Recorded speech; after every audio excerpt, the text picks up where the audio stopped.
Break के बाद एक बार फिर आपका स्वागत है। कहानी कुर्सी की देख रहे हैं आप और अब बात होगी महाराष्ट्र की सियासत की, जहां सबसे बड़ी हलचल सामने आई।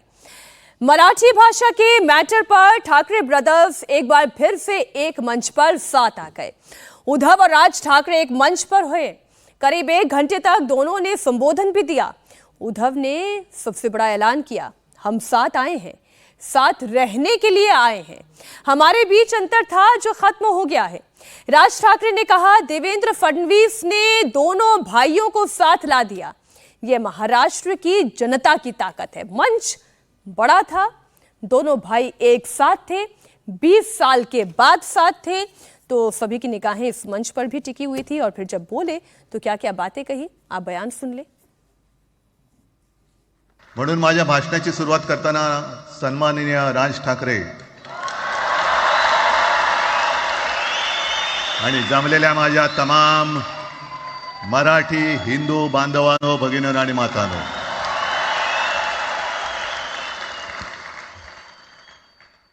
अप्रतिम मांडणी राजनी केलेली आहे। हे आज भाषणाकडे आहे, पण वैयक्तिक मला असं वाटतं की आज आमच्या भाषणांपेक्षा आमचं एकत्र दिसणं हे महत्त्वाचं आहे। पण एक गोष्ट नक्की की आमच्या दोघांमध्ये जो काही अंतरपाठ होता तो आनाजी पंतांनी दूर केला।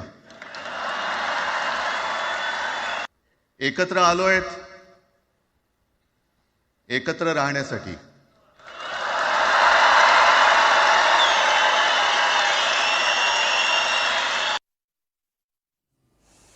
आपने उद्धव ठाकरे को सुना। राज ठाकरे जब बोले तब और अच्छा बोले थे। और राज ठाकरे ने अपनी बातों में हालांकि हिंदी भाषा, हिंदी भाषियों, हिंदी बेल्ट को लेकर बहुत सारी बातें कही। लेकिन समीर जी, मैं सबसे पहले इस मुद्दे पर आती हूँ कि 23 साल बाद जब दोनों ठाकरे ब्रदर्स साथ में आए हैं तो मुद्दा केवल मराठी भाषा या मराठी अस्मिता तो नहीं हो सकता। मामला शुद्ध राजनीतिक है, सियासी है। बीएमसी चुनाव सामने दिखाई दे रहे हैं। वो ये कह रहे हैं कि हम साथ रहने के लिए साथ आए हैं, साथ चुनाव लड़ेंगे। निश्चित रूप से देखिए, ये सिर्फ एक रैली करने का मौका नहीं था कि मराठी अस्मिता के नाम पर एक रैली कर लिया जाए, उसके बाद अपने अपने घर चला जाया जाए, वापस अपनी अपनी पार्टी को चलाया जाए। इसके पहले मुझे लग रहा है कि बहुत लंबी इनके आपस में बातचीत हुई, चर्चा हुई है, कैसे साथ में आएंगे। क्या महाराष्ट्र नवनिर्माण सेना का उद्धव बाला साहब ठाकरे के अंदर, पार्टी के अंदर विलय होगा, जिस आधार पर राज ठाकरे उद्धव ठाकरे से अलग हुए थे कि भाई सत्ता का संघर्ष था, तब तो बाला साहब ठाकरे थे 2000 में, उद्धव ठाकरे को कार्यकारी अध्यक्ष बनाना था, उसका विरोध किया राज ठाकरे ने, वो अलग हो गए।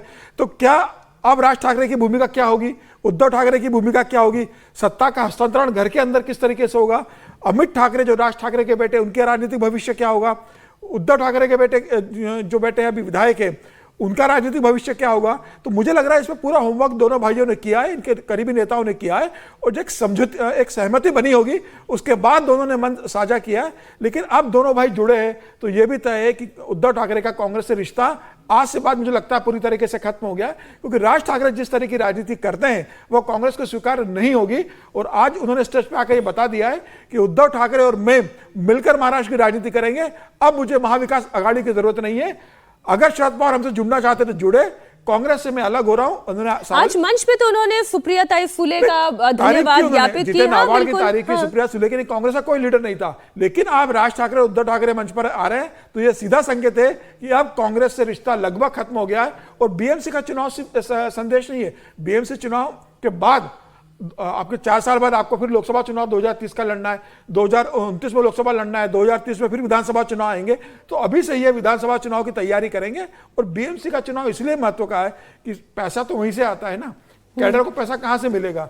जो शाखा प्रमुख है, आपके कार्यकर्ता हैं, आपके पास सरकार नहीं है, अब बीएमसी भी आपके पास नहीं रहेगी तो खर्चा पार्टी का कार्यकर्ता को कैसा चलेगा। तो बीएमसी में बेसिकली अपनी ताकत दिखाना चाहते हैं। अच्छा, दोनों ठाकरे ब्रदर्स जुड़ेंगे तो विजय जी कितना फायदा होगा? मैं वोटों के लिहाज से बोलूं, ताकत के लिहाज से बोलूं। देखिए, एक काम तो ये हुआ कि जो हम लोग कहते हैं कि भाषा विवाद तोड़ता है, वो गलत साबित हो गया। भाषा विवाद ने जोड़ दिया। आज वहां पर भी बटेंगे कटेंगे था, तो वो बटेंगे कटेंगे थे, तो वो 23 साल बाद दो भाई 20 साल बाद आ गए, और जिसकी संभावना नहीं थी, इतने दो अलग अलग ध्रुव हो गए थे। मैं एक मिनट बस आपको रोकूं क्या? मराठी में क्या बोलेंगे बटेंगे तो कटेंगे को? बटलो तो कट लो। ठीक सर। हाँ, तो दोनों भाई एक साथ आ गए हैं। और अभी आप उद्धव जी को सुन रहे थे, उद्धव जी ने कहा मराठी और हिंदू भाइयों, ये जब से सरकार बनी थी, मुख्यमंत्री बने थे, उसके बाद हिंदू भाइयों का मेरे ख्याल से उद्बोधन पहली बार मैंने उद्धव जी के उससे सुना। और उसमें समीर जी का मैसेज साफ है कि अब कांग्रेस के साथ उनकी दोस्ती जो है खत्म होने वाली है, खटाई में चली गई है। राज ठाकरे से वो बड़ा कोई वोटों के हिसाब से मैं नहीं समझ रहा, लेकिन एक ताकत बड़ी वो हो जाएगी और वो फिर से हिंदू फोल्ड में आएंगे।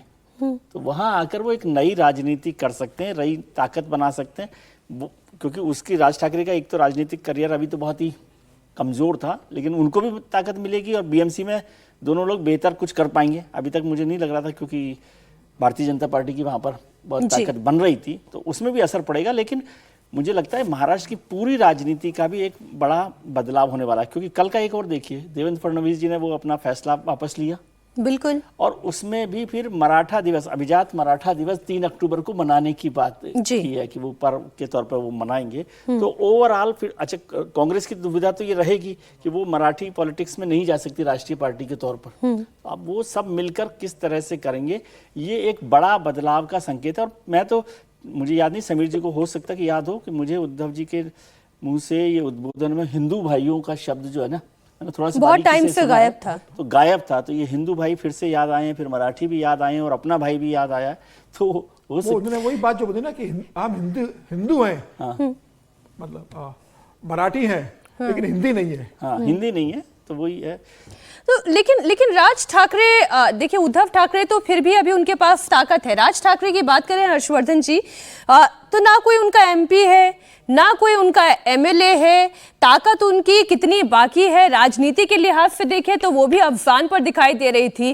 अब दोनों के साथ आ जाने से बीएमसी में क्या कोई बड़ी ताकत बन भी पाएंगे, या ये केवल तस्वीरों में दिखाई दे रहा है? देखिए, आपने कहा कि उनके पास न एमएलए है न एमपी है, तो भी क्यों आए, क्या कर लेंगे? इसीलिए तो आए क्योंकि न एमएलए है न एमपी है। जब तक जरा सा लग रहा था, दिया थोड़ा सा भी कुछ लग रहा था कि जल जाएगा, कुछ उसमें ताकत बची रहेगी, अपने ही भाई के लिए किन अपमानजनक शब्दों का इस्तेमाल करते थे। और राज ठाकरे ने इस पूरी कहानी को एक लाइन में, जिसको कहते हैं ना कि समराइज कर दिया। देवेंद्र फडणवीस ने वो काम कर दिया जो बाला साहब ठाकरे भी नहीं कर पाए। इसका मतलब ये कि महाराष्ट्र की राजनीति का सबसे बड़ा नेता आज देवेंद्र फडणवीस हो गया है। अब कोई कंफ्यूजन नहीं। और कितना बड़ा हो गया है कि शरद पवार का पूरा परिवार, बाला साहब ठाकरे का पूरा परिवार, डिस्टेंट रिलेटिव, वो सब के सब एक साथ आ गए। तो पहले तो इस ताकत को समझिए। और मैं कई बार पहले भी कह चुका हूं, फिर से दोहरा रहा हूं कि राजनीति में बड़े पहलवान से छोटे छोटे पहलवान मिलकर लड़ सकते हैं, लेकिन अगर उनकी अपनी अपनी जमीन हो, यानी छोटे छोटे पहलवान ही लेकिन उनकी अपनी अपनी है, एक ही जमीन के छोटे छोटे पहलवान मिलकर क्या बड़े पहलवान से लड़ेंगे? हिंदू फोल्ड में भारतीय जनता पार्टी के सामने कहीं टिकते नहीं है। और नितेश राणे जो लगातार कह रहे हैं, वो यही तो कह रहे हैं कि विधानसभा चुनाव हिंदुत्व की जीत है। और इसी हिंदू डर ने इनको ये किया है, क्योंकि सेकुलर, जो सो कॉल्ड सेकुलर था, इनके ऊपर इतना चिपक गया, मुस्लिम परस्त होने लगा। यही उद्धव ठाकरे कहते थे कोई दिक्कत नहीं, इनके साथ टोपी लगाए और जो प्रतीक वाला चलता है वो सब खूब चला। और जो विजय जी ने कहा ठीक बात है, इनके मुंह से तो हिंदू शब्द निकलना बंद हो गया। और वो तो ये कहते थे कि वो तो सब बाकी सब हिंदू नहीं है, हम हिंदू हैं, हम मुसलमानों के साथ एक साथ मिलकर रह रहे हैं। तो सबसे पहला काम यही करना चाहिए। आप सांप्रदायिक न देखिए, जो भिंडी बाजार और जिस रोड सड़क की बात कर रहे हैं जहां से सबसे ज्यादा मुस्लिम आबादी है, तो वहां जाएं और सबको कहें कि भाई मराठी बोलो। और मेरा बड़ा स्पष्ट मानना है, इससे इन दोनों भाइयों को कोई बहुत लाभ इस वजह से नहीं होगा। लेकिन अगर ये एक साथ खड़े रहे 2 साल, 4 साल, 5 साल, अपने संघर्ष इनके नहीं हुए, और जो अहंकार राज ठाकरे और उद्धव ठाकरे में है, अभी तो चूंकि पिटे हुए हैं, कमजोर है, लेकिन जैसे ही थोड़ा जुगजुगाहट होगी ना, थोड़ा सा कुछ करंट आना शुरू होगा, तब ये दोनों एक दूसरे के साथ रह पाएंगे। क्या मेरा ये है। लेकिन एक बात मैं कहूंगा, देवेंद्र जी, आप बड़े नेता हो गए तो थोड़ा बड़े नेता जैसा व्यवहार करिए। मुंबई में, नासिक में, पुणे में, ठाणे में ढेर सारे लोगों पर हमला किया जा रहा है जी। मराठी गैर मराठी विवाद करके। वहां मराठी सब तो खड़े हो गए, आप जरा सरकार का भी कुछ दम दिखाइए ना, हिंदुओं की सरकार है, थोड़ा सोचिए तो सही। केवल नीतीश राणे के बयान भर से थोड़ी ना होगा, मुख्यमंत्री को कुछ करना होगा। सर एक इस पर आप भी कमेंट करिएगा, ये जो भाषा के को मुद्दा बनाकर जो राजनीति की जा रही है, ये राजनीति कितनी लंबी चलेगी? और उस महाराष्ट्र में जहां पर अब वो भाषाई विवाद या तनाव केवल पॉलिटिकल डिस्कोर्स के लिए रह गया है।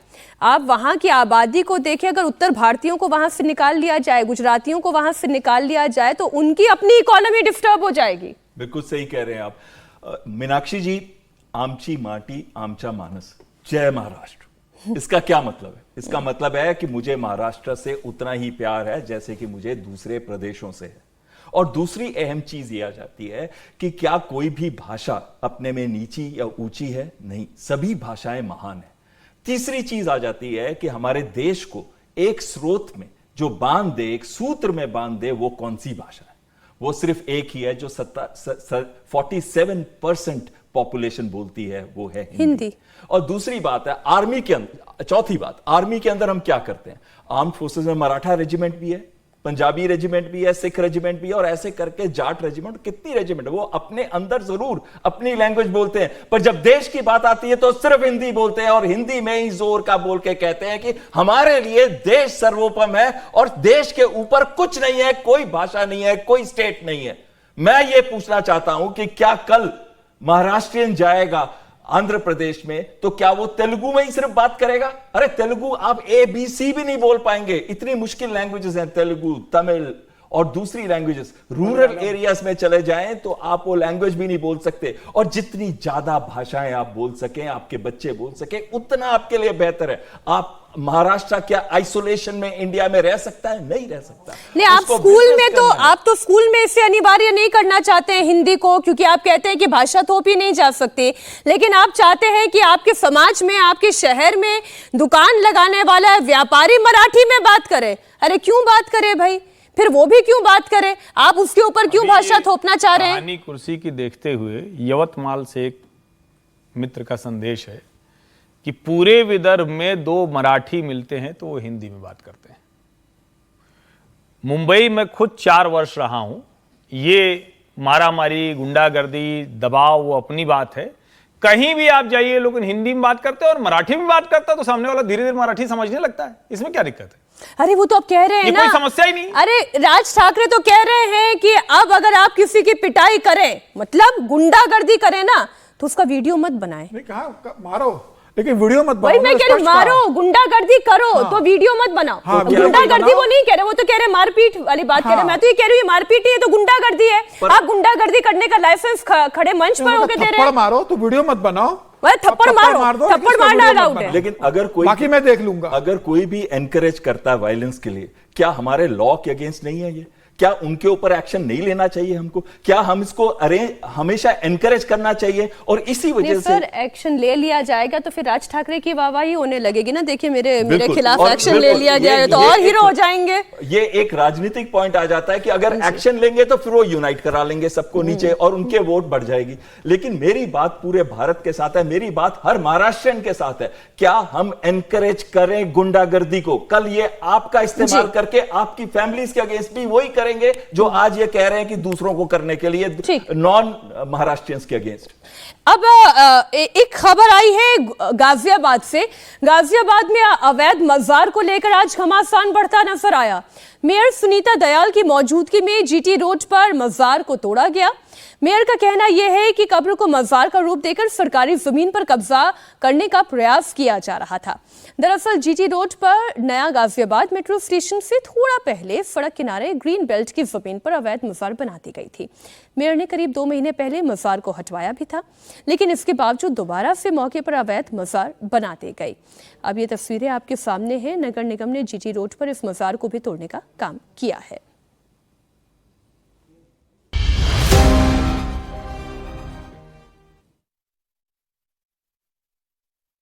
मैं इधर से निकल रही थी, एक बार तो मुझे एक आदमी दिखाई दिया और ये कुछ मजार दिखती नहीं थी ये कभी भी।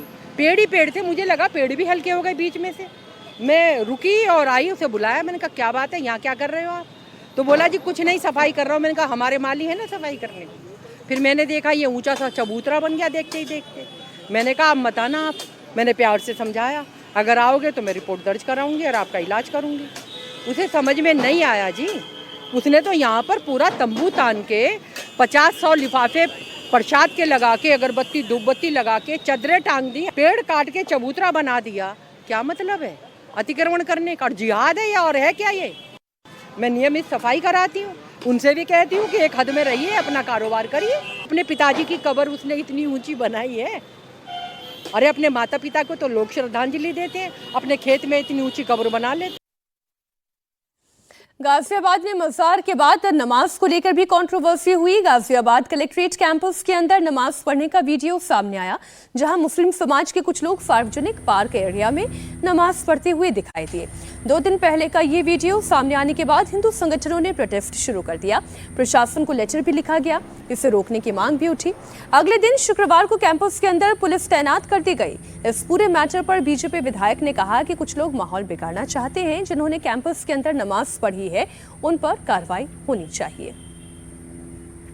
कलेक्ट्रेट में जिस तरह से नमाज पढ़ने की एक शुरुआत की, वहाँ सुनने में आया है कुछ जिहादी मानसिकता के जो कट्टरपंथी लोग हैं वो वहाँ का माहौल बिगाड़ना चाहते हैं। वो कलेक्ट्रेट है, इसमें कुछ पता चला है कि जो बाबू या कोई काम करते हैं गवर्नमेंट के या कोई वकील भी, और बाहर से आकर के लोग वहाँ नमाज पढ़ते हैं कलेक्ट्रेट में। मैं समझता हूँ कि ये जिहादी मानसिकता और वाहियात लोगों की हरकत है। ऐसे लोगों को चिन्हित करके अगर गवर्नमेंट के एम्प्लॉई हैं तो कठोर कार्रवाई हो, या जो अदर लोग हैं उनके खिलाफ मुकदमा दर्ज हो।